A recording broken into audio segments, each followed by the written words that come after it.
بعد اون حرکتی که زدی زنگ نزنی بهتره ها. نه داداش بذار زنگ بزنم بس آبرو در میونه. پرام یادت میاد چند روز پیش به تو مدرسه گفتم امروز مهمونی تنگ جنسیت دعوتم و میخوام جنسیتمو فاش کنم؟ آره. پرام اصلا خوب پیش نرفت. قرار نبود جنسیت من فاش بشه، قرار بود جنسیت بچه‌شونو فاش کنم. میدونم احمق. از کجا میدونی؟ چون من تازه از مهمونی تعیین جنسیت پسر خالم برگشتم و میخوام بیخیالش بشم، میخوام فراموشش کنم. پرام به نظرت مامان تو خالتینا هم اونجامو دیدن؟ همه دیدیم اونجا تو، همه دیدیم اونجا تو.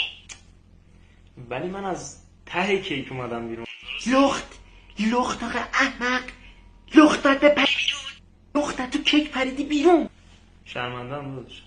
یه سوال میپرسم جون من راستش بهم بگو. جونم داداش، جون بخوا. چرا اونجا تو گر میدادی و میلرزوندی و میچرخوندی جلو خانواده من؟ کیک روش بود، نگران بودم خوب حجم جنسیتمو نبینم. نباید بهت اعتماد میکرد. با کی حرف میزنی؟ نکنه با پسر بی‌آبروی عباس داری حرف میزنی؟ نه آره بابا، دوست دخترم ستاره است. باباته؟ بذارش رو آیفون، بهش بگو بچه ها خوابن، نصف شب چه موقع زنگ زدنه. ستاره بچه ها خوابن، الان چه موقع زنگ زدنه. عزیزم آخه گشنشون بود، بیدارشون کردم بهشون شیر بدم. این که پسر عباس بیشرف. خدا